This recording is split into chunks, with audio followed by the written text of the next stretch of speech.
court is again in session. Ma'am, if you'll step up, please. I remind you, you're still under oath. Yes, ma'am. We are back on the record in case number FV08-03200, Falcone versus Ferrara. Go ahead, ma'am. Okay. Do I ask myself questions? No, just, that's way too strange. Just go ahead and make your statements. Okay. Do I have to go in the same order she did, or can I go through the You can go through the exhibits? various issues that she raised in any order you wish. Just the ones she raised with me, or the ones? Just the ones she raised with you. Okay, so I can't talk about the other stuff with any other witness. No, ma'am. Oh, no. So if I want to Not ask at this myself time. questions about things that happened yesterday, I couldn't do that because she didn't ask me about yesterday. In your case in chief, you can go back and revisit yesterday. So the judge is talking about scope. When you are on cross-examination, your questions are limited in scope to what you were asked about during the examination. And my ex is confused as to how trial format works. Yeah, you are limited by scope to just those specific issues. And then it goes back and forth from redirect to recross to redirect again. And each time that happens, the scope gets more and more limited until there are no opportunities for any more questions. And so anyway, when the judge says, yeah, when you're ready to present your case in chief, then you can go into all that other stuff. That's because that's the next phase of trial. And that's the phase where she's in control, where she's allowed to present her case. And of course, she's got all of the doors open to her as to what issues she wants to discuss during her case in chief. Okay. All right. So go ahead. What about earlier this year with the exchange at the hospital? Can I do that as well?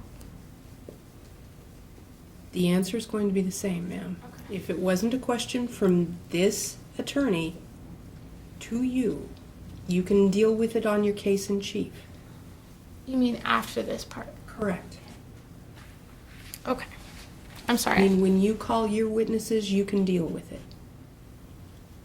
So can I call myself? Yes. Okay. But I can't do that at the same time as right now. I would prefer that you not. Okay. Okay. Thank you.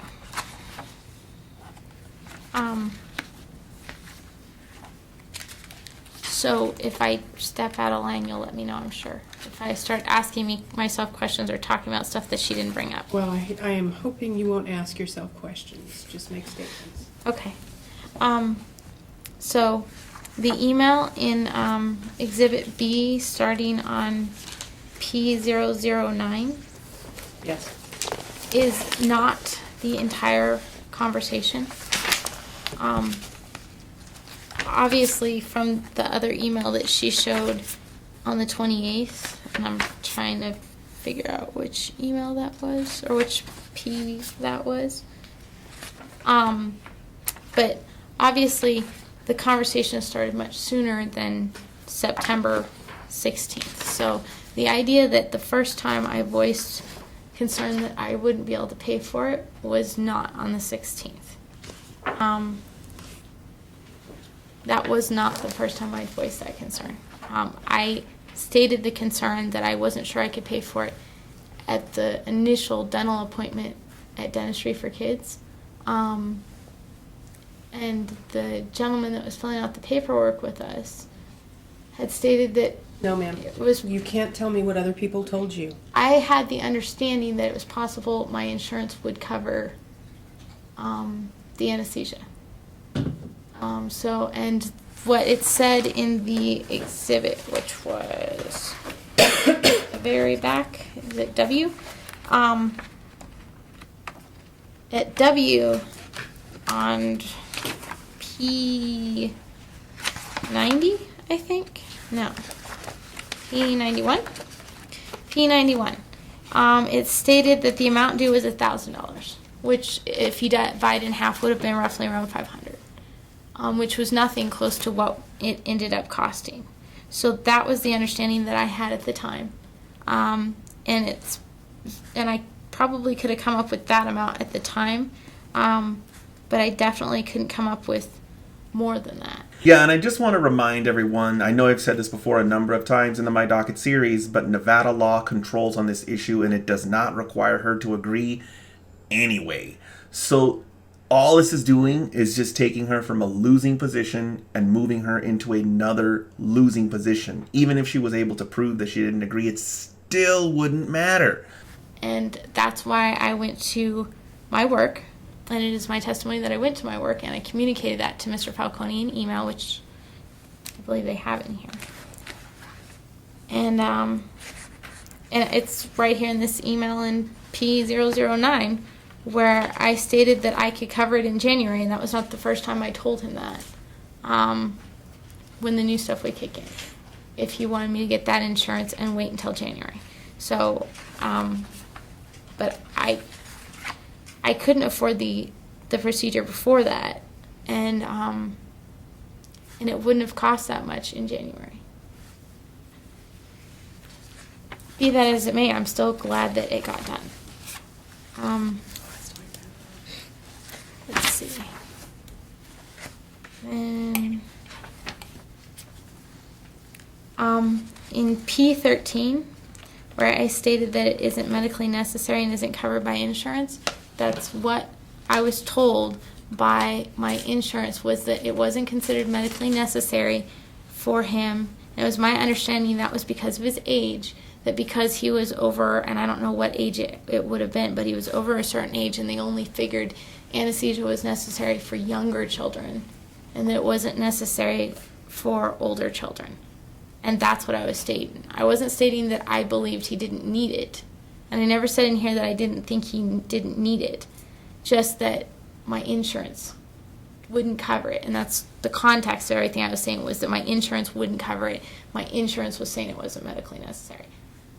I think dental work is very medically necessary, but my health insurance doesn't feel the same way. That's why I have to have dental insurance and health insurance. And I don't understand why, if his dentist thinks he needs anesthesia, my health insurance wouldn't agree with them. I don't understand that, and it makes no sense to me. So I'm not saying that I don't think it's medically necessary, and I have no idea why the powers that be at insurance companies don't see that, because it seemed to make sense to his dentist that he needed it. And I agree that he needed it, and his father agrees that he needed it. So I have no idea why the insurance wouldn't cover it. So I wasn't saying that I didn't think he needed it. I was saying that my insurance was saying it.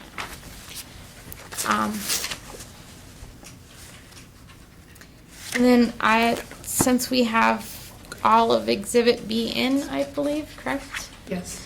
So in P0014,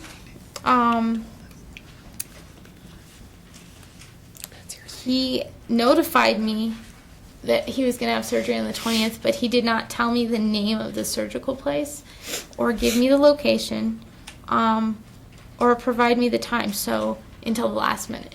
And I'm required to take time off in advance from work, and this was not an emergency procedure. It wasn't even an inpatient procedure. It was an outpatient procedure for which the dentist stated that it was a quick recovery time and that he was going to be just fine. He was sent home immediately. They didn't even believe he needed any kind of pain medication, which I'm not sure I agree. I don't think he needed narcotics, but he needed the Tylenol that I gave him on Sunday and Monday. But they didn't believe that it was anything serious. And by serious, I don't mean that it wasn't serious that he have it done, but they didn't believe it was the same kind of surgery as something that you get booked in the hospital for a week or a day or a couple days. It wasn't that kind of surgery. It was the kind of surgery where you get sent home. And he was getting sent home to his father. And I can't afford to take leave from my work at the last minute and put my job in jeopardy if it's not something that is serious. When my son had his tonsils out, I took a significant amount of leave in advance. But it was the same sort of surgery. It was outpatient. It wasn't where he was staying in the hospital. And he was in a significant amount more pain, so I'm glad I took 3 weeks off to take care of him. Obviously, he didn't need that for this kind of surgery. But it's still the same sort of level of surgery because there's no inpatient treatment. So I took 3 weeks off for a tonsillectomy. Yeah, and he was miserable, more miserable the 3rd week than he was the first 2. So I was very grateful that I did because, otherwise I would have felt horrible, because I work nights. So he would have been with the babysitter while he was miserable. And his throat was horrible when when his scab came off, he was just miserable, absolutely miserable, and breathing horrible. And I took vacation time to be able to make sure that I was with him and didn't have to put him with a babysitter the whole time. And I was very concerned about his dental surgery, obviously inaccurately, that it was going to be that level of serious, because I've had lots of dental work and I've been miserable for like days and weeks, and I didn't know that children would be different. I'm grateful he was, because he was fine by Tuesday. But I didn't know that. I thought that he was going to be miserable just like I was when I've had dental surgery. So, and obviously I was inaccurate about that, but I was very concerned that, you know, that it was just going to happen and we weren't going to plan for it. We weren't going to have a bunch of leave off, you know, but as it was, it worked out just fine.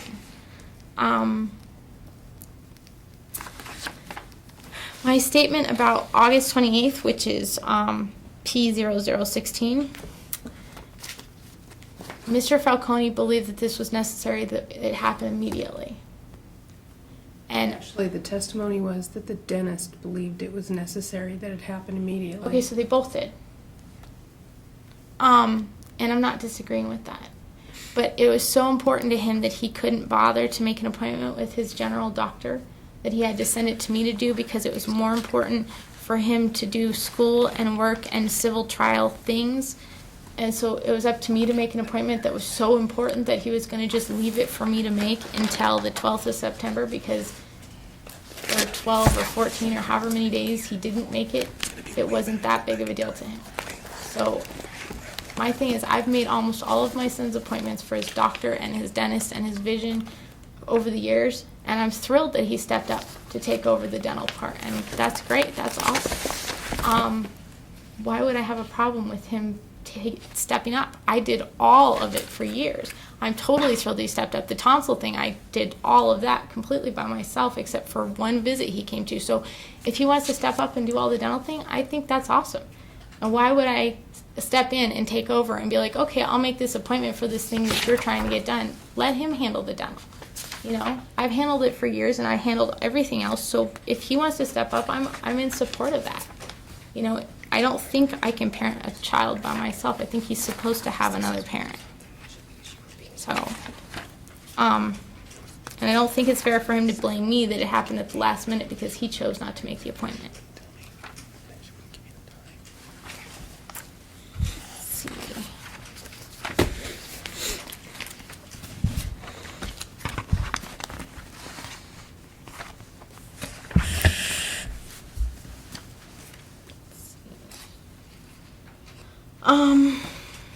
Is Exhibit D admitted? Because I remember it being referred to. Exhibit D is not admitted. Because cough drops were referred to, and that's in P0021. It wasn't admitted, ma'am. Okay, so can I talk about it? It's in this packet. You can deal with the cough drops. That was a question asked to you. Okay. So, it was mentioned, all these emails and Exhibit. Exhibit D is not admitted. Okay, well, there was You may not argue from it at this point. Okay, well, there was a whole bunch of emails in a specific exhibit that have no response from me. But Yes. there is an email in this packet about cough drops, which was referenced, and it has several responses back and forth between us. So it wasn't put in the exhibit that was admitted, but it was referenced, and it has plenty of responses from it. So I just thought I would point that out. Dates, ma'am. The date of the communication was February 10th, 2014. The pertinent time frame was prior to your first meeting with the teacher. Hmm? You missed the point of the questions, ma'am. The question was about cough drops. No, ma'am. The question that you are responding to was about you not responding to the teacher. And the time frame that was important was from the beginning of school till your first meeting with the teacher. Oh, I responded Your back. response in February isn't relevant to that inquiry. Okay. I appreciate you pointing that out. Okay. Okay, so there are other emails in this packet with responses. from me to his teacher that I have seen, and none of them are in Exhibit E. But in Exhibit E, there are responses to Exhibit E that aren't listed in Exhibit E.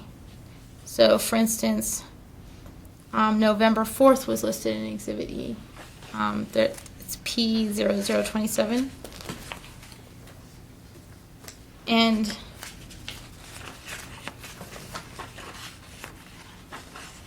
And I responded to November 4th email in P0027. And again the next day, which is listed in Exhibit G under P0035. So I responded to her 2 days in a row there, even though this is listed without my response. And I believe almost every email in here I responded to. And actually, it doesn't list almost any before the first meeting with the teacher. There was many emails before the first meeting with the teacher. That's how we set up the meeting. And I think the only one that's listed is September 18th. But I'd have to look at my stack of emails to know for sure. So there are more emails in Exhibit E that go to December 12th. And December 12th I responded to as well, but that's not listed in Exhibit E. Understood, ma'am. And they should have a copy of that because they did a subpoena to the teacher. And they got a copy of all of her emails back and forth between me and her. So they should have a copy of every email we ever sent back and forth unless she neglected to give them all of them. And if she did, I'd be more than happy to give them a copy of all of them. But that was a subpoena that said all of them. So they're choosing not to list my responses. You've made that point again and again. Let's move on, please. Okay. Is Exhibit F in there? Mr. Mason, Exhibit F. Exhibit F is not admitted. Okay.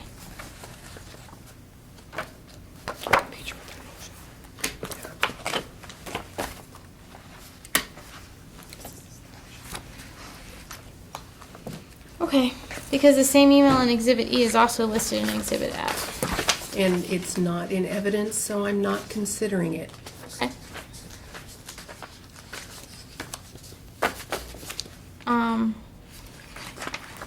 Okay, Exhibit G, which is about November 5th.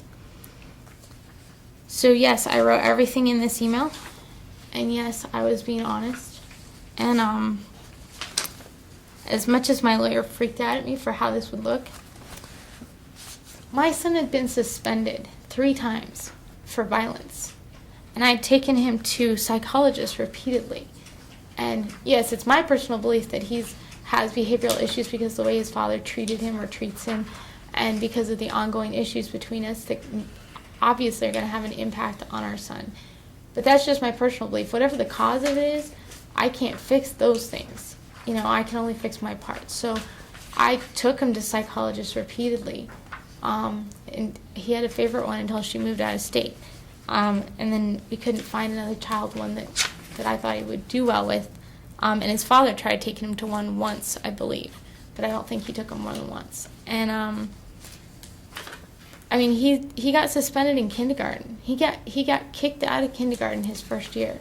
And then he got suspended his next year in kindergarten. And then he got suspended in first grade. And he'd already been suspended at this point. So you are going to have to be a little more focused. We are now at the noon hour. I am trying to let you wrap up before we go. But you have now repeated yourself. You've repeated what you said in answers to the direct testimony. This is your explanation. I don't need to hear a repetition of what you've already testified to, and I certainly don't need to hear it 3 and 4 times. I'm sorry. You just need to focus, please. I'll try. Basically, that's the context of this email. I was doing everything in my power, and I was reaching out to the teacher, which I'd already done, and asked her if she had any advice, suggestions for anything else I should do. And everything that the school suggested I do, I did. Every time I met with the program coordinator for discipline, I did everything she suggested.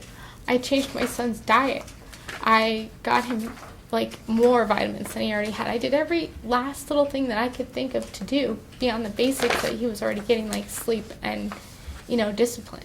I tried everything I could try. So if this email doesn't look good, I'm sorry, but I didn't know what else to do, and I don't want my son to be a violent person at school. Understood, ma'am. And there is a certain level of corporate punishment that is permissible under Nevada law. So, move on. Okay.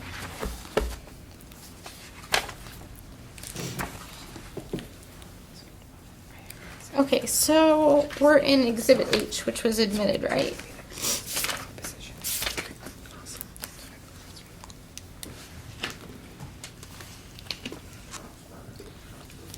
Yes, just 2 pages, ma'am. Okay. Well, the 2 pages, I believe, are 39 and 40, am I No, correct? ma'am, they're 40 and 41. Oh, okay. Close.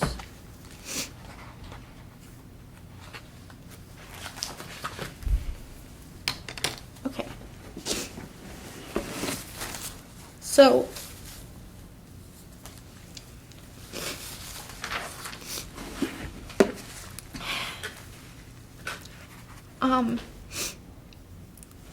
I believe that it's healthy for my child to see his family. And despite the very hostile way it was stated, I don't think it's wrong to take my child to see his grandparents, which are his closest family. I don't have any biological family within 12 hours of Reno, except for extended cousins that live in Sacramento. So I think it's very important. His actual grandparents don't even live in the country. My grandparents live in San Diego, and I think it's very important for him to have as much family in his life and stability as possible. His father also doesn't have any family in town, and I think it's important that he sees that side of his family as much as possible too, and I think his father does that as much as he's capable of it. My grandparents are only able to come visit me once a year. They're in their 80s, and they're very important to us. So, yes, we had excused absences, which according to the school is acceptable as long as you plan it in advance, and it's limited and it's for specific reasons. So this was because we were going to see family, and it's not because we went on some vacation to Disneyland or something. It's because we were going to all of our vacations. Because we can't afford to take a lot, all of our vacations are to see family. Specifically, usually, my grandparents in San Diego. So, yes, I called in when he was sick, and I took him to the doctor a number of those times. And I had excused absences, which the school said is acceptable.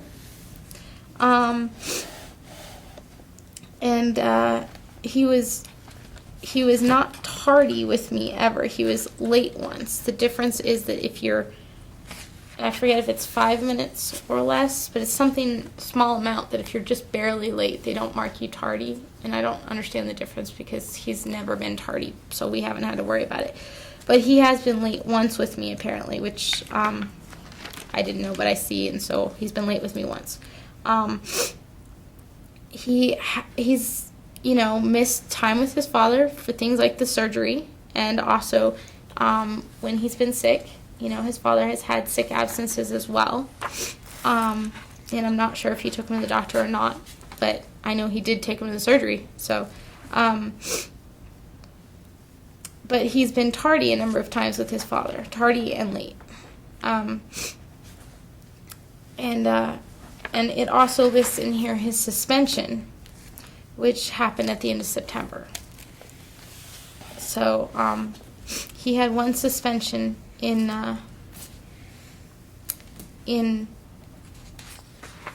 his first grade year, which is 2013 to 2014, and his suspension did happen after his surgery, not before.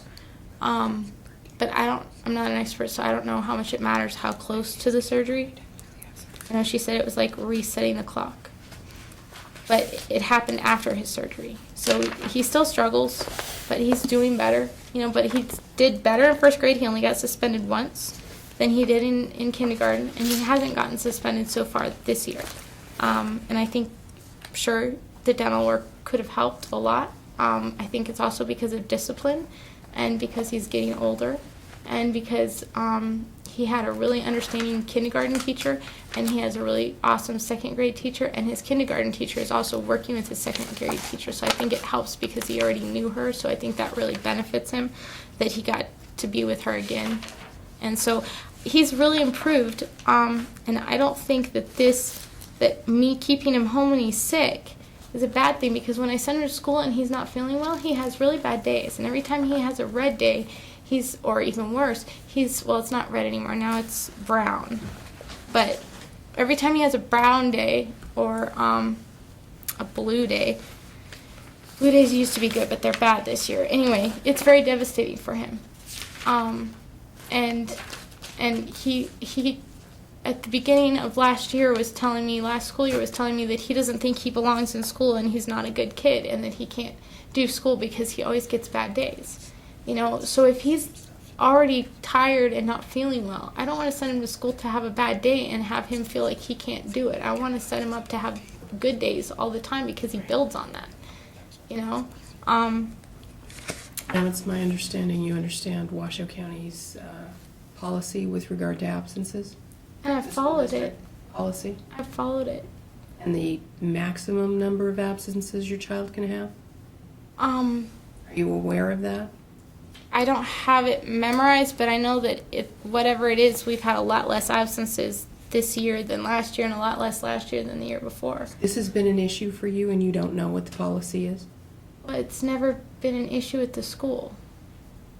It's been an issue in this court.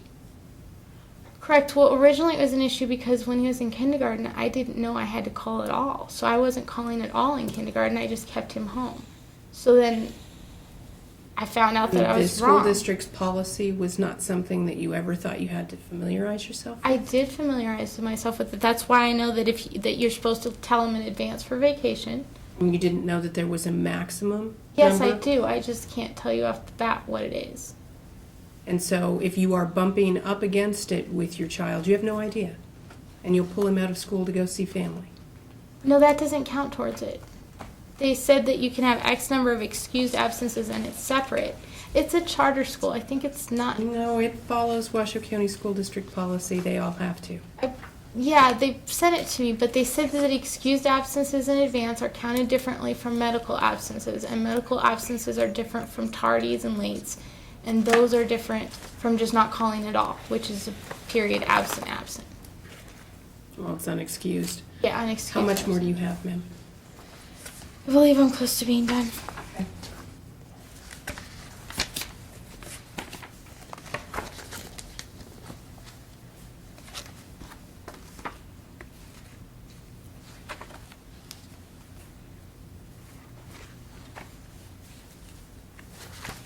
Ms. Aden, how many more witnesses do you have? I have Mr. Falcone and Leah, who we have been able to get a hold of, but she's a 5-minute witness. Is she going to just talk about the test? She administered the red coat test and also to verify there's one of my exhibits, it's the records where she put notations regarding her conversations with Mr. Falcone. All right.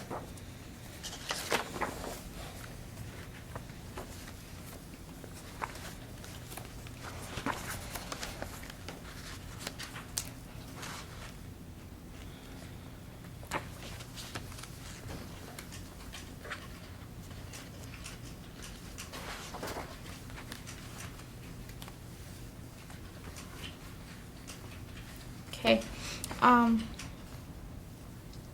And I believe I already addressed W, right? Ma'am, if you have or haven't, I can't tell you. Okay. In W, it was a consent for his surgery, and the amount that they had said in the consent form in half would have been something that I could afford at that time in July. Yes, ma'am, you did testify as to Okay. that. Okay. And I guess I wanted to point out that that Mr. Falcone did not follow the court in number 79, the court's order, which says that he has to give me 14 days notice. He could have given me 14 days notice for the dental appointment, which he didn't. And I didn't argue with it because he needed it, but he was still violating the court's order, and it was difficult for me but fortunately it was at the beginning of my shift, so I only had to take an hour off and I got someone else to cover me, so I was able to go to the dental appointment, but it was very stressful. So I get there and they've got all my information incorrect in the computer, and I find out he has my social security number, which I have no way of knowing how he got that. And so I was upset and stressed out, and then we go through this whole thing, and they also don't want to do the procedure in office. They want to do surgery. And so I agreed to sign the paperwork because they said they were going to get my insurance to cover the anesthesia. They believed they would. And I guess they would have if he'd been younger. So I didn't argue with the fact that he made the appointment with less than 14 days notice, but he did violate the court order. And I went along with it because it was what was in my kid's best interest. When he wanted me to make the appointment for the doctor, if he had made it then instead of trying to get me to make it, he could have given me 14 days notice again. But he didn't. So the fact that this is something that is emergent with your child is not, you're standing by 14 days. I didn't stand by it. I went to the appointment and didn't argue with it. You're arguing it right now. I'm saying that I cared about what was in my son's best interest. Then don't raise it. You are arguing it by saying you're not arguing it. You are raising the point. Okay. If he thought it was emergent, he should have made the appointment instead of asking me to make it. Is my other point. But I'm done. We will be back at 1:30. This matter's in recess. All rise.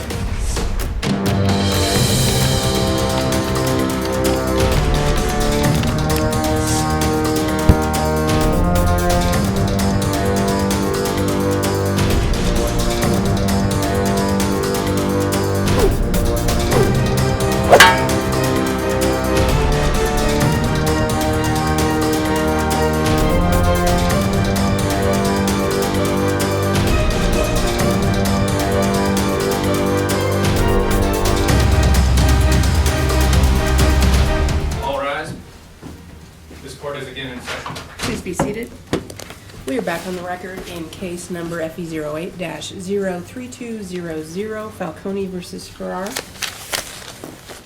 Counsel, did you have redirect? I did, Your Honor. All right, ma'am, I'm going to ask you to step up, and I'm going to remind you that you continue to be under oath.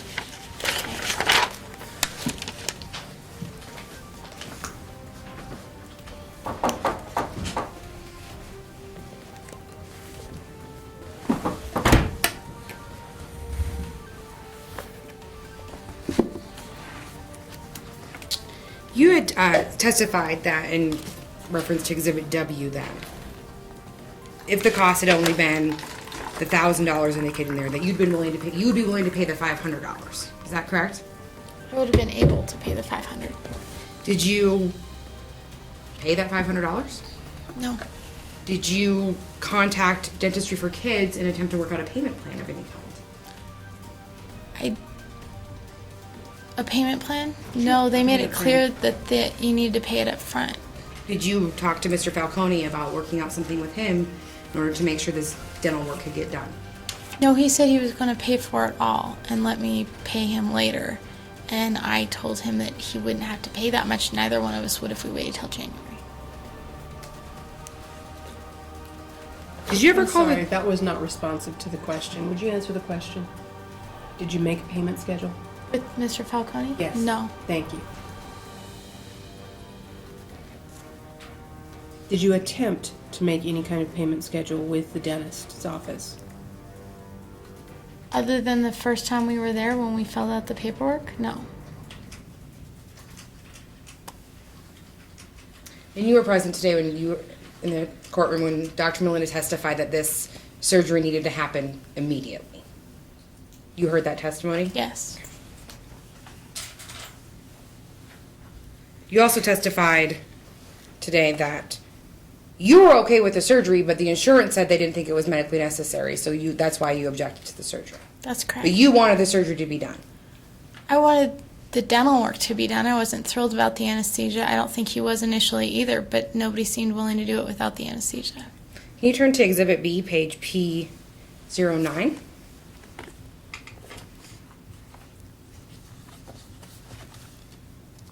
I'm sorry, what? Exhibit B, page 9, P9. Okay. It's the email you sent on September 16th in that same email string we had been looking at, and you said, and if my insurance doesn't feel this is a needed procedure, then neither do I. You wrote that in an email, correct? Which page are you looking at? P9? Right. Okay, yes. I see that. Okay. You said, I cannot afford it now, and it isn't emergent. You wrote that in an email? I didn't believe it was emergent. Did you attempt to contact Dr. Molina and find out whether or not this surgery was needed? That and wasn't the emergency? doctor we talked to when we first went in. It was Dr. Wild. And in fact, in the email below, Mr. Falcone informed you that the dentist said that this was an emergent, needed to be addressed immediately, didn't he? Where? I would, of course, much rather do it in January, but his teeth have massive issues, and I don't think he should wait 3 months. Neither do the dentists. He emailed that to you, correct? That's not what the dentist said when I was there. Did you attempt to follow up with the dentist after this email and find out whether or not this could wait? They didn't make it, and when I say they, I mean him, because there was only one dentist that we talked to when we were there on the first meeting. And he never said anything like neglect, abuse, emergency, needs to be done right now. They said the sooner the better.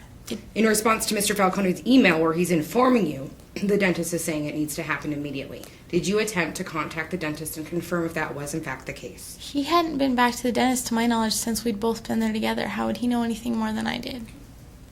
If you were in agreement with the surgery and the only issue was money, why did you prevent Army from going to the pre-op appointment? Because we already had a meeting and we already talked about that. So you guys, I think I've already advised that you guys take a look at the video Facts versus Lies and the Abuser's Mask, but this is what I talk about. They don't just go crazy in court and start screaming and frothing at the mouth. The way you defeat them is by exposing contradictions in their actions, and this attorney is systematically dismantling her, not by trying to get her to blow up or act crazy or weird, but she's just saying, hey, why did you do this thing? Why did you do that thing? That's one of the things that most people don't think about. They go into court thinking it's all about how the abuser looks in court. Really, what it comes down to is getting them to explain why they did the things that they did outside of court. And that's the secret to exposing them for who they are in court. Don't need to make them look in court the way they look to you out of court. All you need to do is ask them questions and make them explain why they did the nonsensical, inane, abusive, neglectful things that they did out of court, in court. Explain that to us now on the stand. And it won't matter how reasonable or calm she sounds. The judge is going to be listening to the substance of what she's saying. And the judge is going to think, this person is not a good parent. This is not somebody that we need to have this child spending a lot of time with. Not necessarily based on them not blowing up in court so much as she's having midnight exchanges with him. She's not taking him to school. Like, it's the actual things that they have done that will actually unravel their case in court. You already asked me that. My question is, if your testimony was you wanted that surgery, you were okay with that surgery, you just couldn't afford it, why then did you not take Army to his pre-op appointment? We already had a scheduled appointment at his school, and you asked me that already. So, I already asked that. Thank you, counsel. That was asked and answered. I'm objecting to myself, Your Honor. Well, there was an objection interposed by the witness as Sure. well.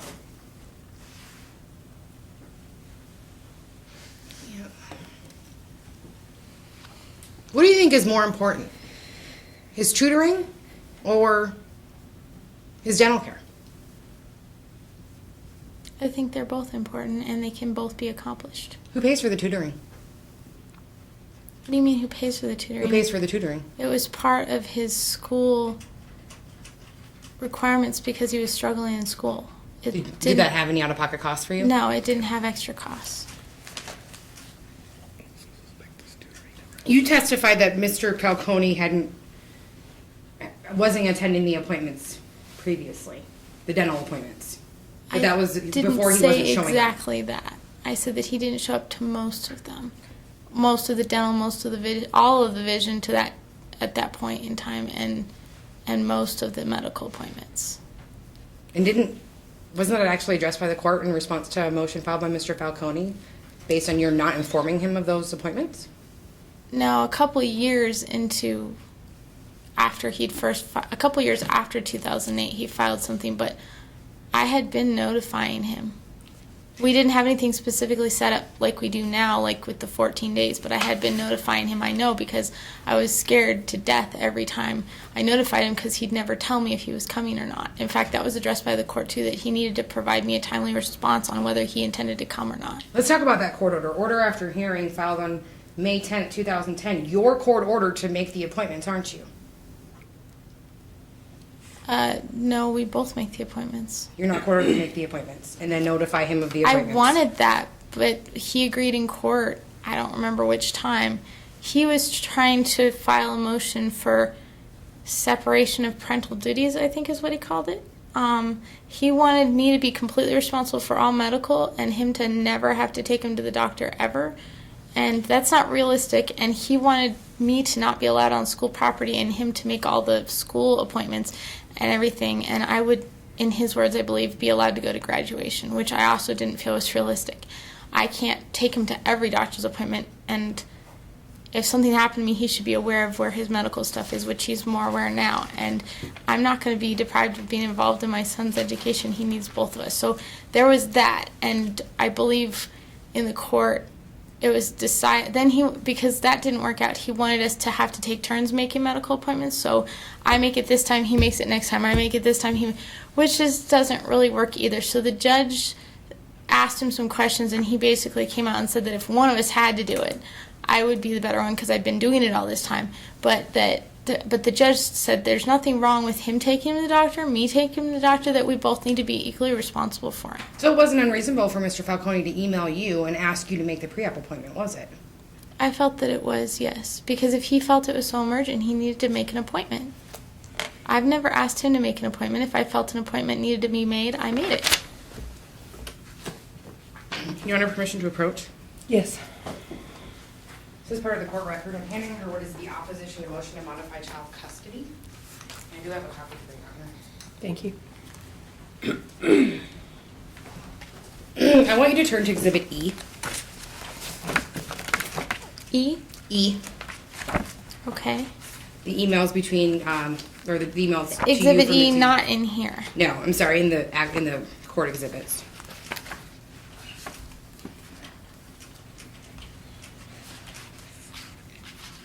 Okay.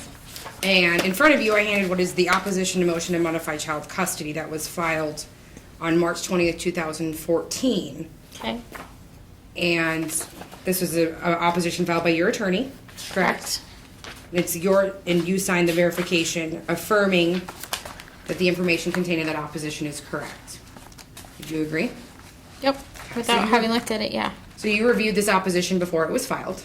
Mm-hmm. And did you have input on the documentations that was attached as exhibits to this opposition? I provided her a lot of documents, and she picked out the ones that she felt was appropriate.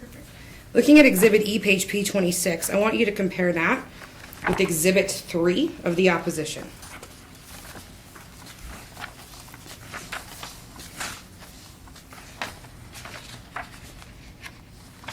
I'm sorry. Exhibit 3 of the opposition and page P26 of Exhibit E. Okay. Are those the same email? Yes. So you had the opportunity, if you, as you testified, had a response, you could have included it in the opposition, but you didn't. He didn't accuse me of not responding to the teacher's emails, so I sent my lawyer That's a not bunch responsive to my question. You had the opportunity at this point to include the response, correct? I provided all of the emails to my lawyer. She chose the best ones, and I'm sure if he had accused me at the time of not responding to the teacher, she would have included those too. At least I would think, because if it was me, I wouldn't think I needed to include every correspondence between us unless I was being accused of never corresponding.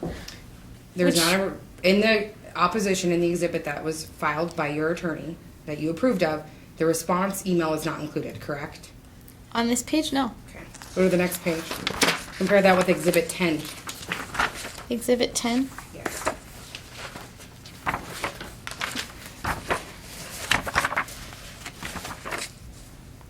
Are those the same emails? Okay. Are those the same emails? They look to be the same, yeah. Next page, P28, compare with Exhibit 12.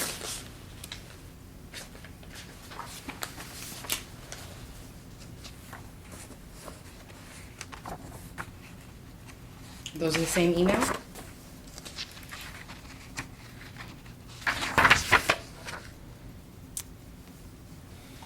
Yes. Next page, P29, please compare with Exhibit 13. Are those the same email?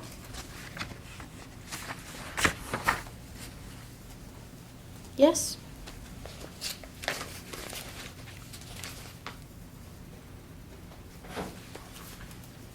I have nothing further. Ma'am, anything based on the questions that were just asked of you by Ms. Aden? Just those questions? Just one thing, and that is that all of these emails were sent to both myself and Mr. Falcone. And there is also no responses to any of these emails in these exhibits from Mr. Falcone either. And that's it. All right. Thank you. Ma'am, you may step down. Thank you. Ms. Aden.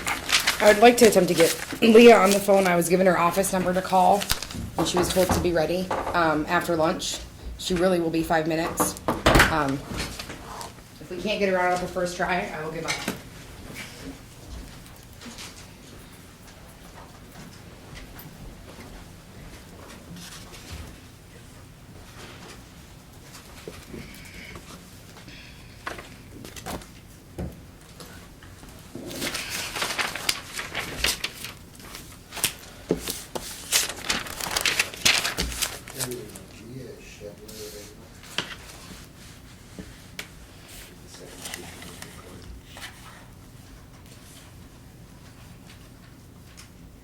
I think this is like with Department 13.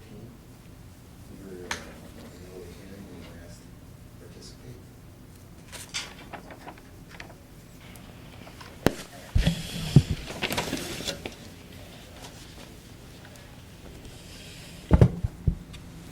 Hello, ma'am. This is Judge Robb. How are you today? I am well. How are you? I am well as well. Thank you. I'm going to ask a couple questions first. And the first thing I need to do is, can you identify yourself for me, please?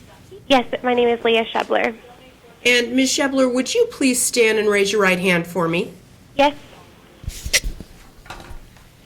Do you solemnly swear the testimony you're about to give in this case shall be the truth, the whole truth, and nothing but the truth, so help you God? I do. Ma'am, you may go ahead and sit down. Thank you. Are you in the room with anyone else? There's someone next to me, but they're just scheduling patients. Okay. And are you referencing anything for this testimony? No. All right. Thank you very much. I'm going to turn the questioning now over to Ms. Aden, all right? Okay. If at any time you are unable to hear us, let us know that, please. I will. Thank you. Thank you. Thank you, Ms. Shebler. We had previously emailed you the account history report, which for the court's record has been identified as Exhibit J. Do you have that in front of you? I do, yes. Okay. And at the top, does it say account history report for Alexander Falcone? It does. Okay. Your Honor, I'm looking at Exhibit J. Actually, I'll ask one more question. In this document, there contains notations. Were you the party to input those notations? Yes. Okay. Dr. Molina and I both did. Sure. And is this a fair and accurate copy of that document? Yes, I'm just looking over it now. Thank you. It is. I'd offer Exhibit J at this time, Your Honor. One more question. Ma'am, is this document regularly kept in the course of your providing care for patients? Yes, ma'am. It's kept in a computer system, so all the assistants and doctors have access to go look at it at any time. And this is done in the regular course of your business? Yes. And one final question for you. The notes that are put in, are those put in relatively quickly after the patient is seen? Yes, I actually input it most of the time while I'm talking to the parent, if not directly after. So it's, if not contemporaneous, very shortly thereafter? Yes, unless we're totally busy for the day, I'll do it at the very end of the day, but I remember being in the room typing this while I was talking with Dad. Thank you very much, ma'am. Go ahead, Ms. Aden. Thank you, Your Honor, for that. And Exhibit J is admitted. Thank you. In looking at Exhibit J, the first page, there's a date of 11/20/2013. Is that a date that you met with Mr. Falcone and his son Armando? I cannot tell you exactly if that was the day, but I do remember seeing them last year after his hospital visit. If that date is in this documentation, would it be... That would have been the day, yes. Okay. And I'd ask the court to take judicial notice that November 20th, 2013 was a Yes, Wednesday. I see that. Thank you. And the court will do so. Thank you. In this visit and looking at the notes, it says that you administered the red coat test. Is that correct? Yes, ma'am. And as a result, you said areas of OH concern were all along gum lines, lots of plaque, BU, I'm assuming buildup, and purple at the sink. Is that what you observed? Yes. Okay. And a little bit farther down, you note, Dad has lots of questions such as if he's at Mom's house for 4 days and she's not brushing his teeth, is there any way I can make up those 4 days when he's with me? Do you recall Mr. Falcone asking you that question? I do. He was pretty concerned about Armando not getting any more cavities, so. And further down, he stated, you inputted, Dad stated he may try and get full custody of PT. Is that patient? That is patient, yes. As Mom has not been taking care of his teeth when he is with her. He stated that he does not want to do that, but he doesn't know what other choice he has. Do you recall that conversation with Mr. Falcone? I do, and I recall having a brief conversation with him about that, but then also him and Dr. Molina having a conversation about that afterwards. And do you recall, and I know we don't have pictures or anything as far as of this specific test, but do you recall based on your notes what the test results showed of the red coat test? Yes, exactly what I notated was that he had a lot of that purple buildup, which just means higher plaque levels. I have nothing further, Your Honor. Ma'am, anything from you? Yeah. I need you to speak up so that the witness can hear you, please. I'm sorry, I forgot her name. It's Leah. Leah? Yes?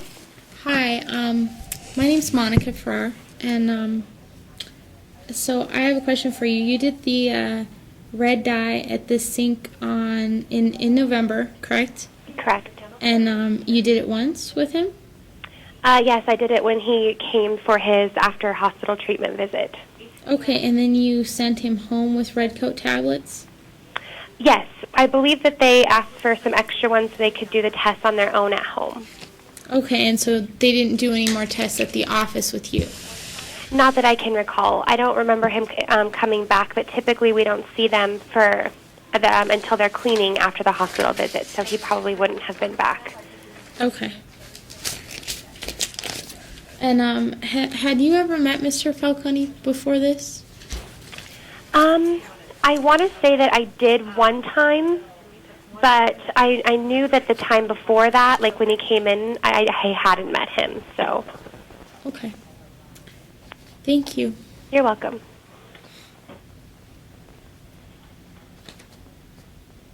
One quick follow-up. And looking at Exhibit J, can you look at the second page P49? Uh-huh. You have additional comments. Mom, Monica, and Dad, Alexander, were fighting at the beginning of appointment. Monica does not want Alexander involved. Do you recall when that happened? No, that says that it was actually a different assistant, so I was not there for that appointment. Okay, thank you. You're welcome. I have nothing further. Anything else, ma'am? Ma'am, thank you very much for your time. We're going to go ahead and terminate the call, and you're excused as a witness. Thank you very much. Your next witness, counsel. I call Alexander Falcone. Sorry to remind you, you're already under oath. Do you want water?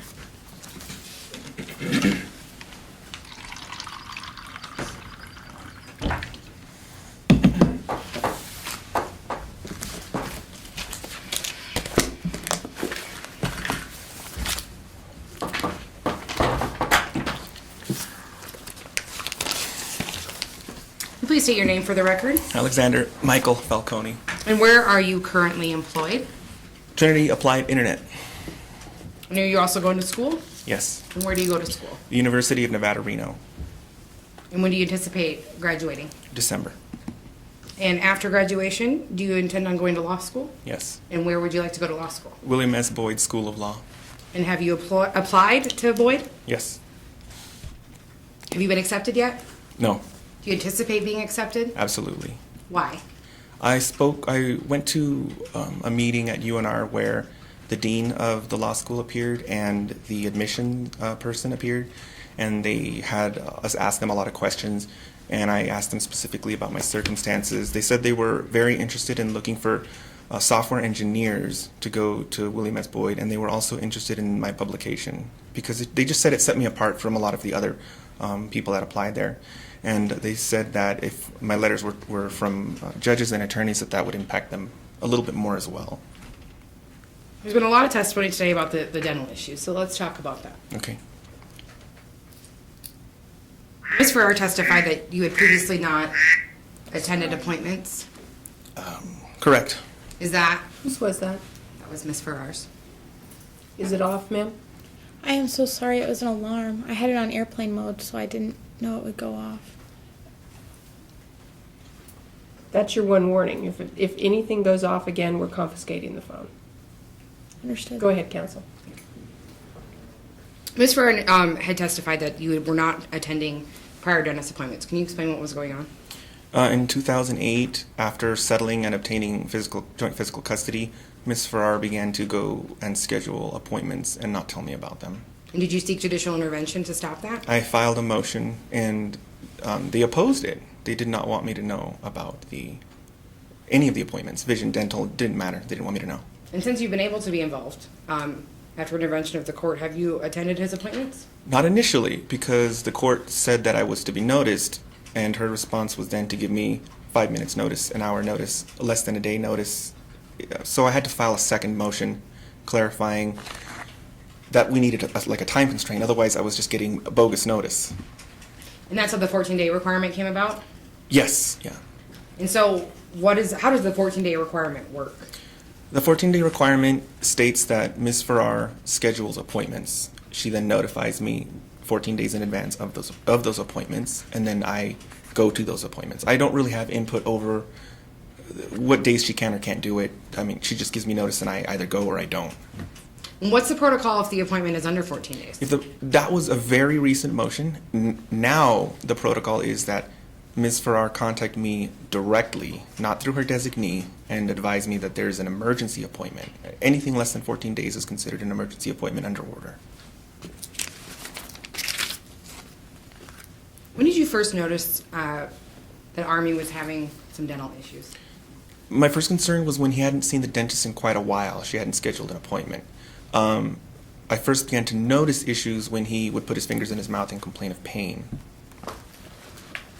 Did you communicate with Ms. Ferrara about getting him into the dentist? My communications were not successful until Judge Chuck Weller entered an order alluding to the fact that it was child abuse or neglect. And at that point, she changed her tune and went and set an appointment.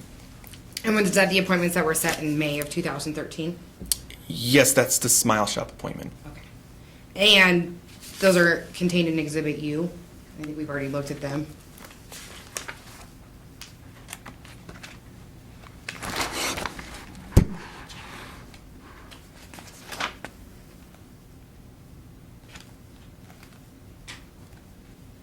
Specifically P86. She emailed you on April 30th, 2013 and said, Army has an appointment with the dentist tomorrow at 8:30 a.m. Do you see those? Right.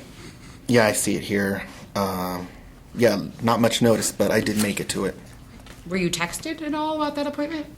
I don't think so, no. I could check my phone, but I don't think I was texted about this one. And so, as a result of this smile shop visits, what did the dentist recommend?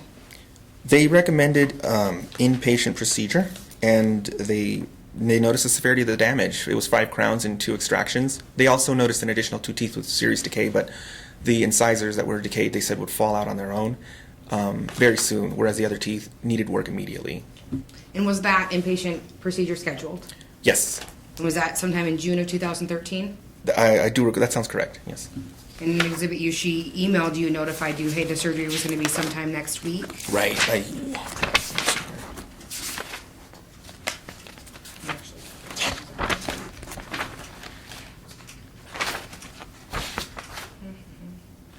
P81, is that the email?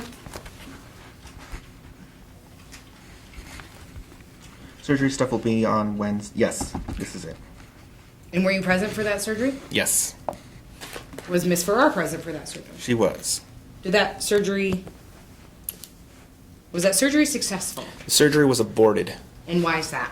They began the surgery. Ms. Ferrara moved into the surgical area, sat down, took his hand, and held it to comfort him. They explained to her, you can't be in a surgical area. They were all masked, in masks and whatever that they wear. And they asked her to leave. After 2 or 3 times of asking her to leave, she refused to leave, and then they aborted the procedure. So Miss Ferrara's testimony earlier that she wasn't asked to leave and that she was okay to sit there, was that honest testimony? No, it's a bold-faced lie. And in fact, didn't you email Miss Ferrara about your concerns as to what happened at that Yes. procedure? And is that in page P80?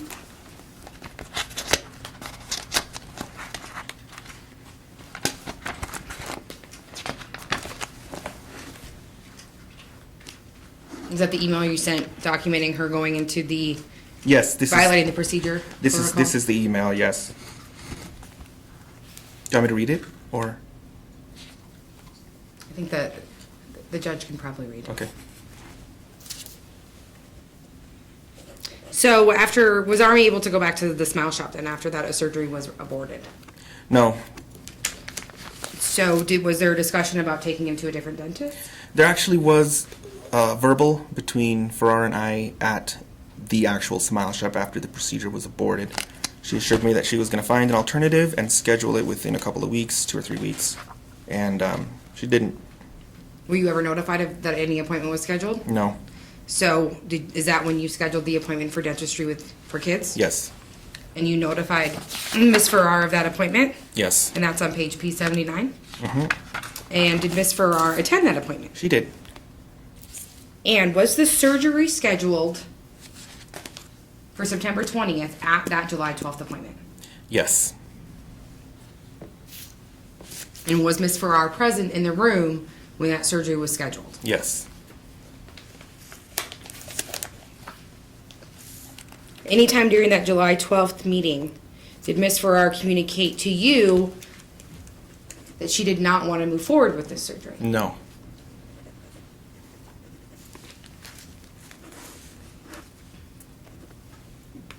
Prior to the surgery happening on September 20th, 2013, was there a requirement that you schedule a pre-op appointment? A very critical requirement, yes. And would the surgery be able to go forward if you didn't schedule that pre-op Absolutely appointment? not. And did you communicate with Miss Ferrara asking her to schedule that pre-op appointment? Absolutely, yes. And did she schedule that appointment? No. So then, did you schedule that appointment? Yes. Did you notify Miss Ferrara of the date and time of that appointment? Yes. And that's actually in Exhibit B, page P11.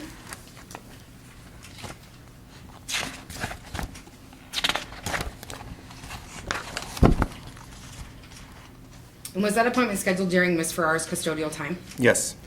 Was it possible for you to schedule it during your custodial time? It might have been if it was scheduled right away, but at the time that I called, with time running short, no. This was the only time available. It had to be done within 48 hours of the surgery, so there was a very small window. If you could have scheduled it during your custodial time, would have you For scheduled it? sure. And did Miss Ferrara take Army to this appointment? No, she stated that she couldn't do it or wouldn't do it.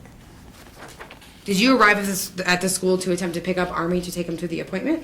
Yes, once she told me she wasn't going to take him, I just offered to take him.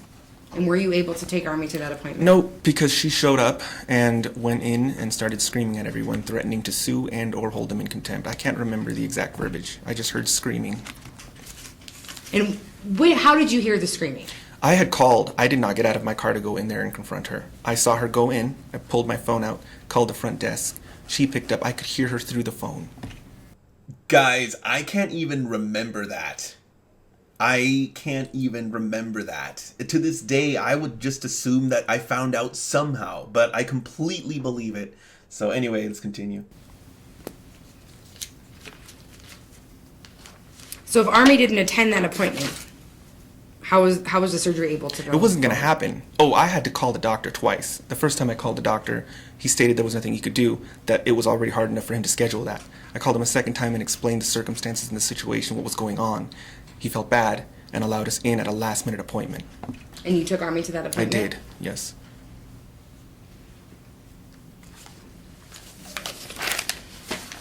And were you with Army at the during the surgery? Yes, I was. And you took him home afterwards? Yes. And describe how Army was after the surgery. He was very loopy for about 2 hours. And then after that? He fully recovered. And when you returned Army to Miss Ferrara on Saturday at midnight, is that when the exchange is? Yes. Could you describe how he was acting and how he was feeling that So day? Saturday at night into Sunday midnight. He was fine. He had been recovered by the end of Friday, so he was fine all day through Saturday. He was fine. Was he complaining of any pain or anything? No, he wasn't. He was pretty happy. And in the motions, Miss Ferrara's accused you of abandoning Army and leaving him with the babysitter that Saturday night. Did that happen? We may have had intentions to do so, but they never went through. I had asked Dr. Molina before.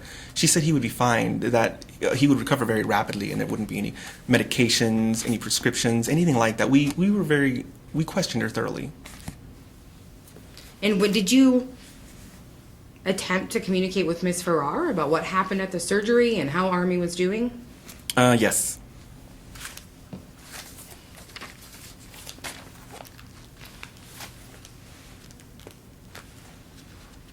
Since the surgery, have you noticed any improvement in Army's dental hygiene while in his mother's care? No. And looking at Exhibit I, which has been previously admitted, are these the red coat tests that you administered? Right. Yes, these are them. Previously established the time at the end of January, early February 2014. What was the question? And these were at the end of January, early February 2014? Right. I only had a limited amount of tablets, and I had already decided to file a motion, and I decided it would be most effective to do testing before the motion was filed, because I didn't want anything to be concealed. So I did Why the wait testing. until February to file the motion? When I had previously filed a motion on a tonsillectomy incident, and the court was not receptive to it, denied it, and after that point, I did not believe that the court would be interested in any kind of potential harm. I believed that there had to be proof of actual damage before the court would actually take any action, if then.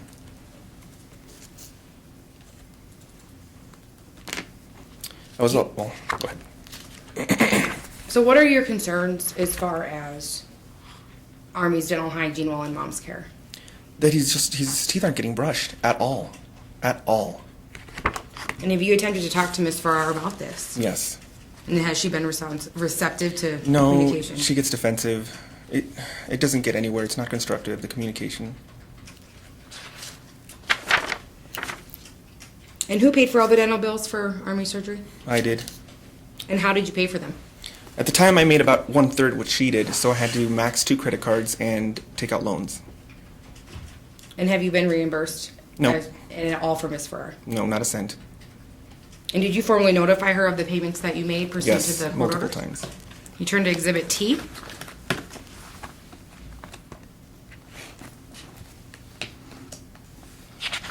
Are these the notices that you provided to Miss Ferrara? Yes. And these are fair and accurate copies of what you had sent her? Yes. Your Honor, I offer Exhibit T at this time. Any objection, ma'am?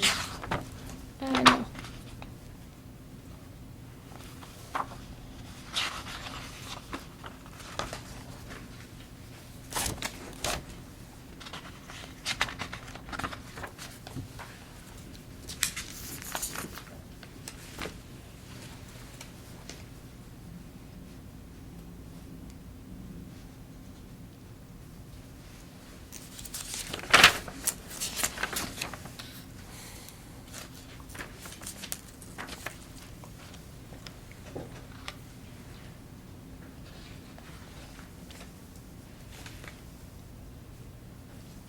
that admitted, Your Honor? I haven't heard anything Oh, I from... said no, I'm sorry. I apologize, I didn't hear you. Okay. Yes, Exhibit T is admitted. Perfect. Let's start on page P77.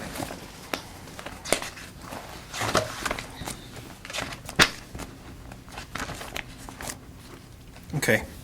And what is the date of this notice? It's dated 2nd of August 2013. And what is the providing notice of? That I was charged $63 for cleaning. She didn't pay any, and that she needed to pay $31.50 within 30 days of the notice. Did you receive $31.50 in 30 Nope, days? I did not. Turning to page P75. Okay. Can you tell me the date of that notice? This was dated September 5th, 2013. And what are you providing notice of? That $1366.90 was paid for Army's dental surgery, and that within 30 days she should pay her half. And did you attach documentation of the bill that you paid to this notice? Yes. With a credit card. And page P72.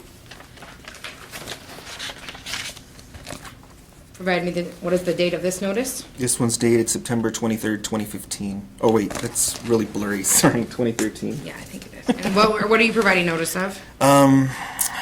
That's it's all of it. It's the anesthesiology, 11/21/25. It's the Summit Surgical Center, 11/94, and it's saying that within 30 days she needs to pay half of those amounts. And you paid that in addition to the $1366 provided in the September 4th notice? Yes.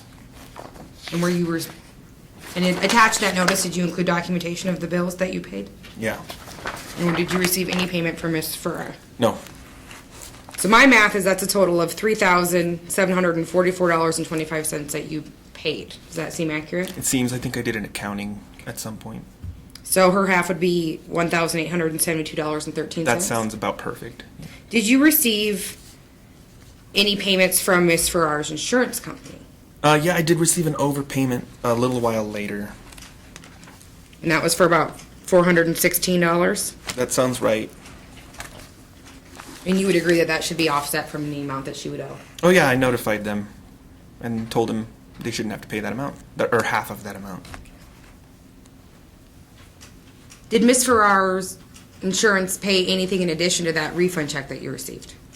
Yes, they paid the dental, a portion of it, but not all of it. So. Do insurance companies normally pay 100% of? I've never cost had of one dental that care? does that, no. Was Dentistry for Kids an in-network provider? Yes. For Ms. Ferrara's insurance? Yes. Okay. So if we offset that amount, I have $1,663.48 that you were owed. Yes. That's incorrect. And you're asking $1,663. $1,48 based on the documentation in Exhibit T. Thank you. And you're asking for penalties and interest to also be applied to that amount? Absolutely. And you're asking for a judgment in that amount as well? Yes. When's the last time you received a child support payment? It's been like a year. I can remember. There was a previous omnibus motion that asked for child support, and it had an accounting, and she paid up that accounting. So at the point in time following the date of that last accounting, she hasn't paid. So it should be like a year. I believe it turned to Exhibit V. Oh, here we go. Right, yeah. Is Exhibit V a letter that you sent to Ms. Ferrara's attorney making a formal demand for child support and arrears? Yes, Is that a fair and accurate copy of that letter? yes. I'm sorry, excuse me, exhibit what? V, as in Victor? And is the next page an accounting that you attached to that letter? Yes, here's the accounting. Okay. Your Honor, I would offer Exhibit V at this time. Any objection, ma'am? No. Exhibit V is admitted. So in September of 2013, is that when you were paid the $369.55 Yes, in arrears? this is paid up to that date. But commencing October 2013 to present, you haven't received a child support payment? No, And are you asking for a judgment in the amount of child support that you are owed here today? For the child support that she's behind now, I guess it would just be better to use the district attorney's office, because when I initially did this, I thought it would cause her to pay her child support, but she's still not paying, so it's just use the DA. Are you requesting that you have a judgment that the DA can enforce? Yeah.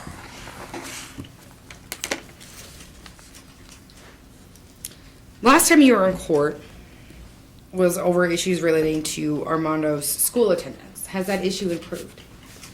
No, it's just been cloaked. Back then, correct me if I'm wrong, but was it his attendance so severe that he was on the verge of being expelled? 3 more and he was done for. They said it was under Washoe County District Court rules that they would have had to have rejected him. What rules, sir? The Washoe County School District, sorry. Thank you. District Court doesn't have any rules with Oh, regard it to just- children's attendance. I'm sorry, I'm just confused. But I think it was a misspoke.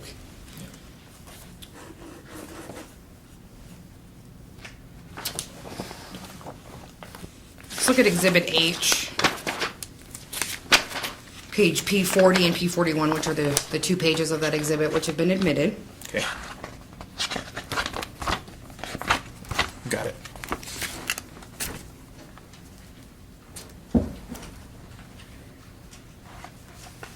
Let's look at, is that your handwriting in the D and the M and the circles? Yes. Okay.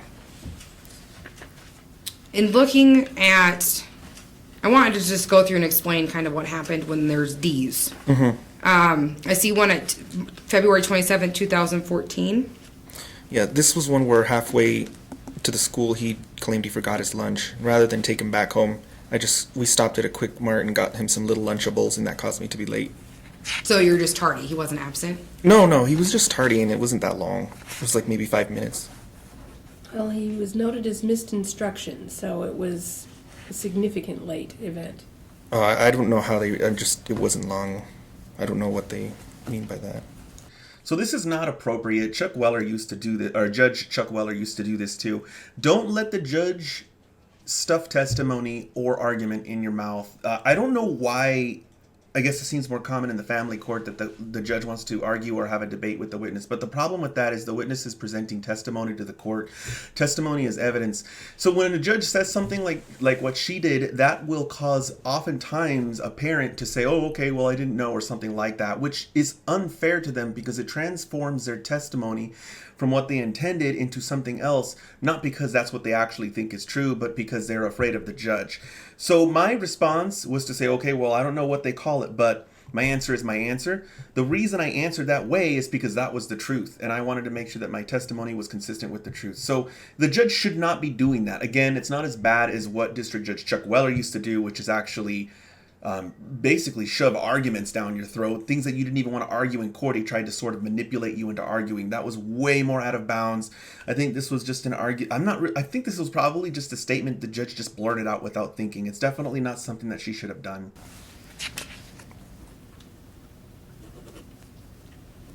Let's see. Let's look at January 24th, 2014. What happened on that day? That was one of the days he was sick. Okay. And then I see a couple tardies below that. Can you explain what happened on those tardies? This is when they started the major construction. There's only 2 ways in and out of Coral, and they don't use buses. They blocked off the entire North Pass, turning it into basically one way in, one way out. They cautioned all of us, especially those coming from Stead, that we were going to have to leave extremely early to get in because it was a real jam. And most of the time I was able to get them in on time, but there were some days where it was just not possible. And that went on for quite a while. And so they have to denote those tardies on They this? have, yeah, they did. That they said, they have to denote them. And the other one I see on the next page is the 9/20/2013. Was that the date of Armory surgery? You had him? Trying to 9/20. That was the date of the dental surgery that he went to. So in your custodial time, I note one day that he's missed for being sick, and one day was related to the surgery. Right.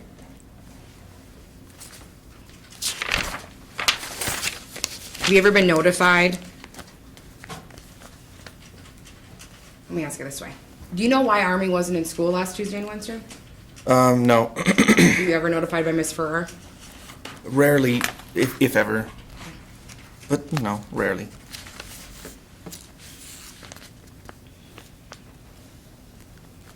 Does Squirrel Academy have a uniform? Yes, they do. And what is the uniform? It's, it has a little emblem on the upper left, and it's like a maroon color. And has there been an issue with Army's uniform? Yeah, there has. And what is that issue? The issue is that the teachers have told me she brings them to school in a really small shirt, the extra small, and it doesn't fit him. You heard Miss Ferrara testify blaming you and that you're withholding these shirts from her and not giving her back the shirts. Is there any validity to her testimony? That was the first time I'd even heard that claim. In that time, I've never heard any complaint, any text, any email, anything about keeping shirts. How did you solve the t-shirt problem? A lot of the problems I solve using what I call is a workaround, rather than butt heads on something where communication is not constructive. So instead, I'll try to work around issues. I talk to the teachers about buying a new shirt and giving it to the teacher so that she could have him change in the bathroom. And so they went ahead with that procedure. Basically, he'd have it in his cubby. He'd show up to school in the extra small. They'd change him out. He'd come home with both shirts, and then we'd make sure to send him to school next day, which would be Thursday, in a medium, and then also have an extra medium in the backpack so that the teacher could pull it out and put it in the cubby. And by that, we were able to work around it. So did you have to communicate with the teachers in order to make that work? Yes, but they were willing. Turning to Exhibit D, page P23. And 24 and 25. Can you look at those 3 pages? I've got it. Are those the emails between you and the teachers regarding this t-shirt issue? Yes. And you two communicating about exchanging the shirt and making sure that it stayed at school so mom didn't take it home and not bring it back? We tried it one time where we let it go back, and then she kept it and kept sending him back in extra smalls. So we lost a medium, and the problem persisted. I'd offer Exhibit D, page P23 to 25. At this time, Your Honor, is substantiating Mr. Falcone's testimony. Any objection, ma'am?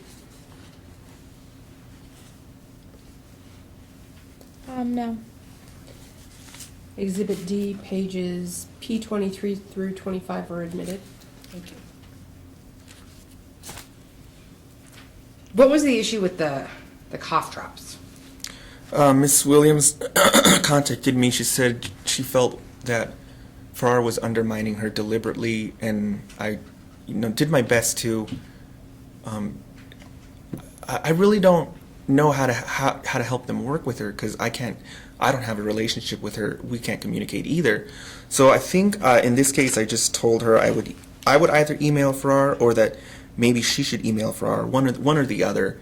And I believe that the teacher went forward with emailing Ferraro about that issue. Sir, her name is Ms. Ferrara. Ms. Ferraro, about that. The other usage is disrespectful. Oh, I didn't want mean you it. to stop. I didn't mean it that way. I'm sorry. No. Well, I found it to be. Okay, I'm sorry. I didn't mean it that way. Okay, so I have 2 things to say about this. The first thing that I wanted to say is it is very similar to the disconnect that these attorneys have with us. Like, for example, Judge Chuck Weller was trying to say I should buy a printer as if I could just go out and buy one. Same thing with this judge. I don't think she can get her head around the fact that some of us don't really understand what that stuff is. I don't know how old I was at the time, but I sure didn't have a clue that there was a difference between adding Mr./Ms. in front of somebody's name and not adding it. So, I mean, I think it would have been more appropriate or more judicious if she would have asked me why I was doing that rather than to just try to unsettle me, because that's kind of the impression that I got there, is that she knew that her response was inappropriate, but she did it anyway just to unnerve me. The second thing that I wanted to say is this actually ended up helping me in a weird way because it made my ex think that the judge was on her side. And the reason I say that is because even later on, years later, she would say, she would bring this moment up in court. And I can't remember if it was at subsequent hearings or maybe at appointments or something like that. Like, make sure he calls me Ms. Ferrara. And so, in a very strange way, it made my ex go from thinking that she was losing the hearing to thinking that the judge liked her or that she didn't like me or something like that. And for whatever reason, that just caused my ex to continue with the same attitude that she had towards the earlier portion of the last two videos. For whenever she continues. I remember this distinctly being one of the things that I've discussed in a previous video too, where I discuss how sometimes people lose because they become demoralized, in the sense that since they lost in court, now they don't want to go back to court and they think the court doesn't care. And the same thing happens on the other side of the coin, where sometimes somebody will get a signal that the court loves them or that the judge likes them, and then they'll make all sorts of mistakes in that advent instead. Anyway, I wish I remember the title of that video, but for now, if anyone knows or remembers this particular video, post in the comments below, because it was one of the very first videos that I covered.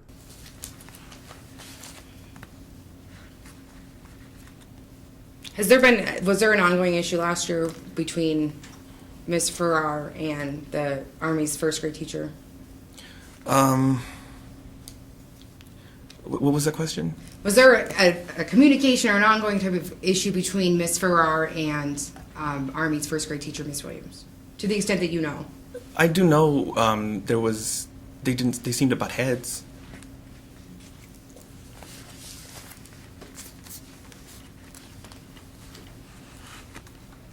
Be careful, I'll ask this question. Do you know why the teachers aren't here testifying today? Oh, the teachers are concerned that Ms. Ferrara is trying to get them fired.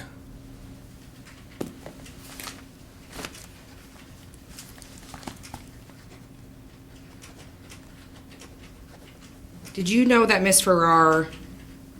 Never mind, I'll skip that. Describe your and Miss Ferrara's communication. It's virtually non-existent. It's pretty much only through email, and even then, it's not always constructive. Sometimes text. Do you try to cooperate with her? I do. And what's the typical response that you get? Stop harassing me. Turn to Exhibit U, page 82.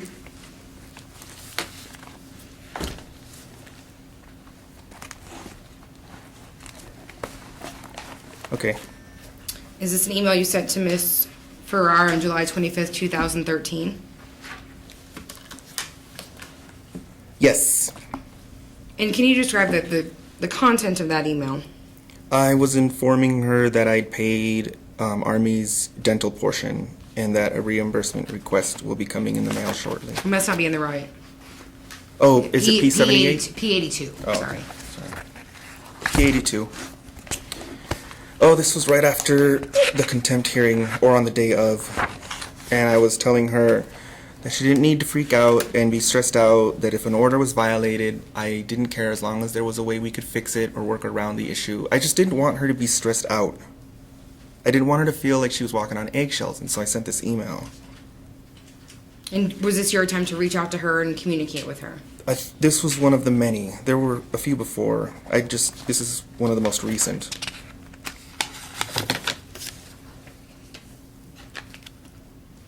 And what was her response? The court order says you can't contact me, or you are harassing me, stop emailing me.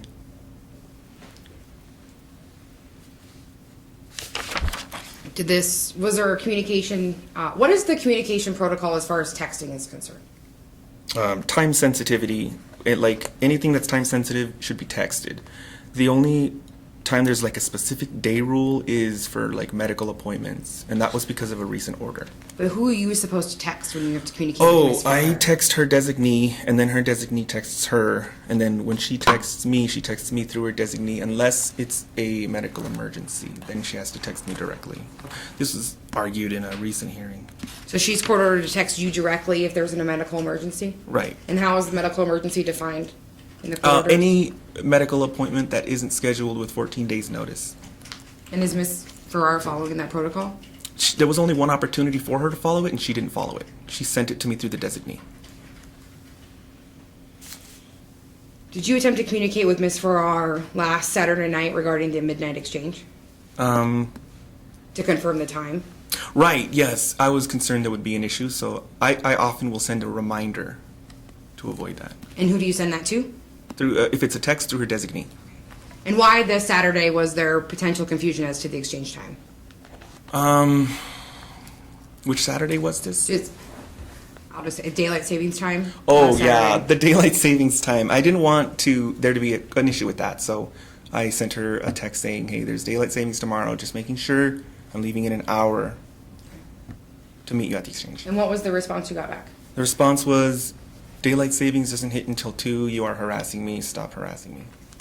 I'm paraphrasing. I could pull the text if you want me to. It's all right. Is that again common? Stop harassing me. Stop harassing. It's what I get.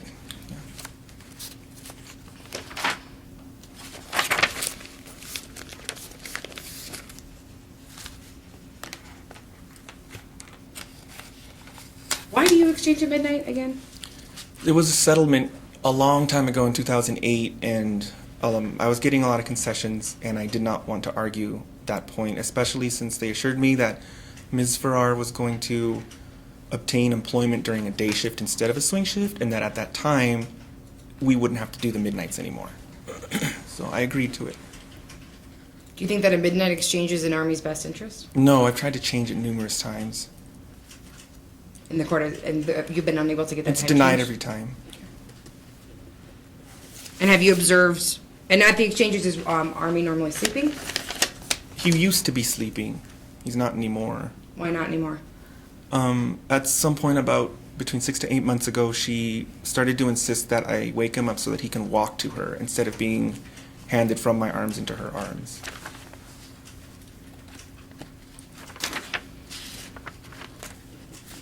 Are you requesting that the court allow you to relocate to Las Vegas with Army?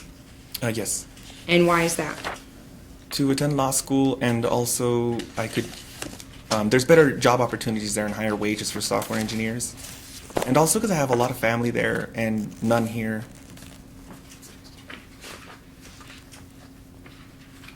Turn to Exhibit Q.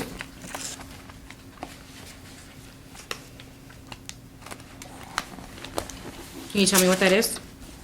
These are the this is Glassdoor. It's a site that tracks engineers. It may track other professions, but I know it tracks engineers and their salaries in various locations, medians and averages. And some Las Vegas, this is Las Vegas's median, which is 75,000, it looks like. Did you obtain this from the internet and print it? Yes, yes. Is this a fair and accurate copy of what you printed from the internet? Yes. I'd offer Exhibit Q. Any objection, ma'am? Exhibit Q is admitted. And what does this show, this Exhibit Q show about salaries of engineers in Las Vegas compared to Reno? Here's Reno. So it looks like it's about $6,000 more per year for the median values. So you intend on obtaining employment as a software engineer while in Las Vegas? Yes. And you also plan on going to law school? Yes.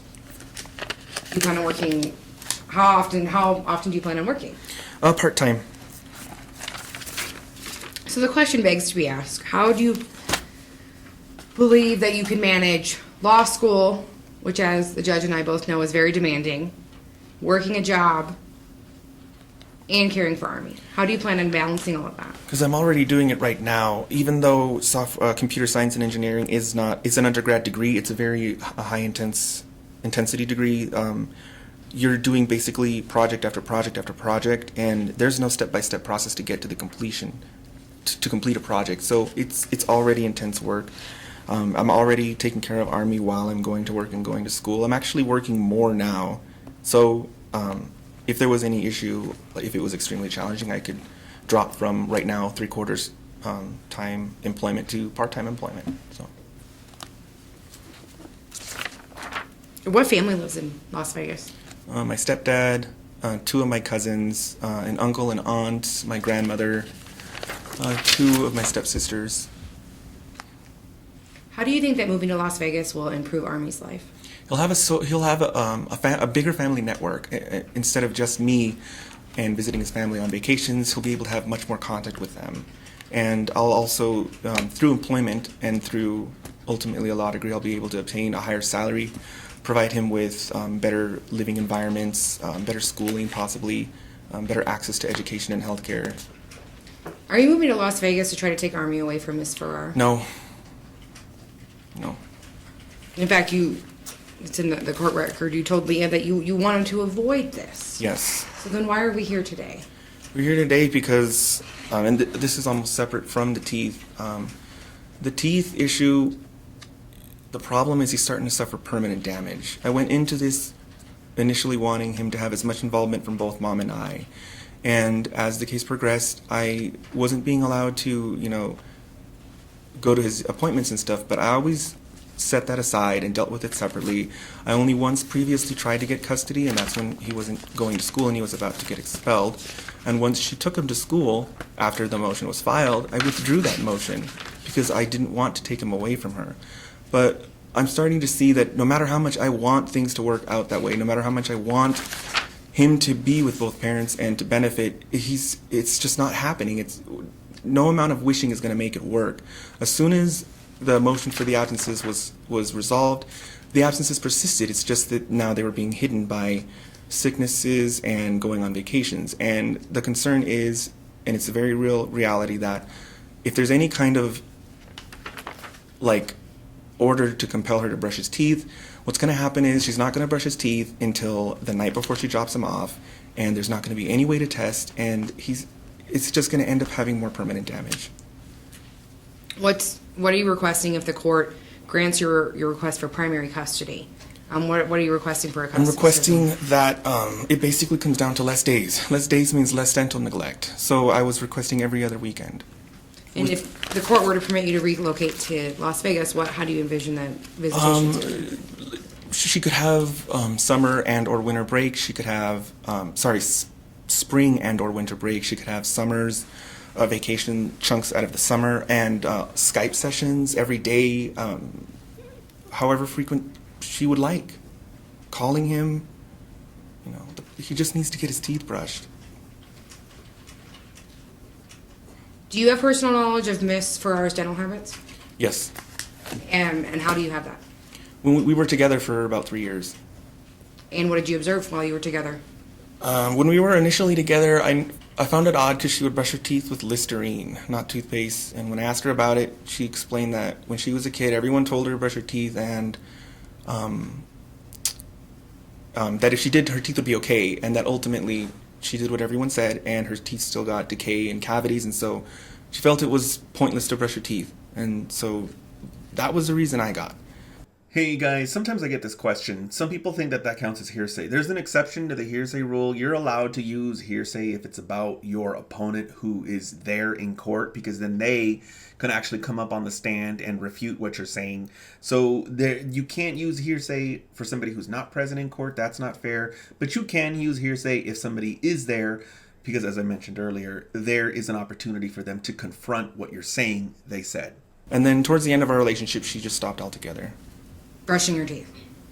She wouldn't even do the Listerine thing.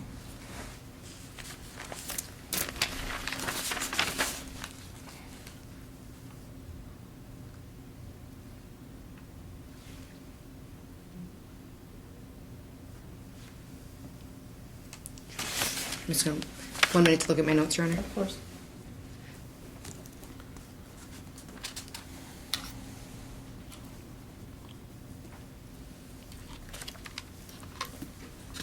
Ms. Ferrara, how many witnesses do you have? None, Your Honor. All right. I wasn't aware that I could bring witnesses, and unless I could attempt to call someone.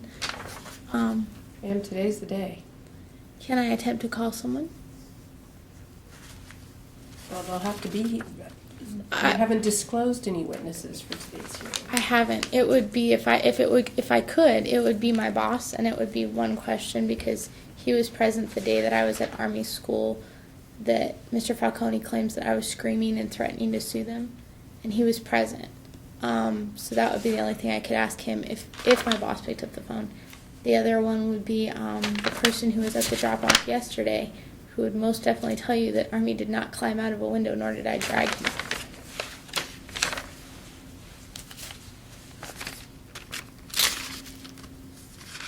Ma'am, with regard to the events of yesterday, when we have a break, I'm going to go ahead and permit you to make that phone call, see if you can get a witness here. Thank you, ma'am. I'll state my objection for the record. They weren't disclosed. Yesterday. It was actually, thank you. That reminds me of something I needed to bring up.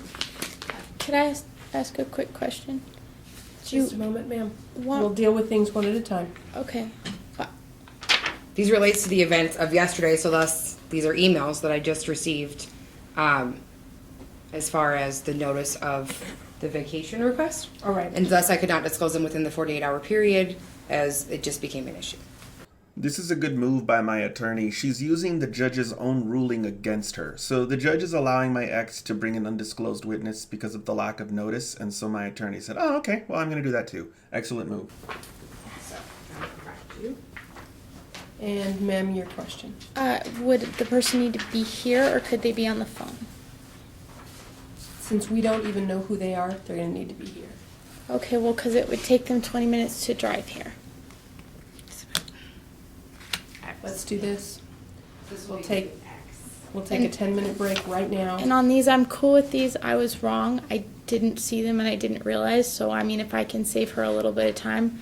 Yes, after he told me on the phone there was vacation, I found these. And yes, they were in my email. And I was wrong and I attempted to make it right. We can talk more about that later. But I have 2 questions on this and I'll be done. Then let's go ahead. We'll let counsel finish up. We'll take a break. You can make your phone call, and then you can do your cross-examination, ma'am. Pursuant to your current custody order, how many vacation days do you get a year? And this is 15. admitted. Exhibit next in order.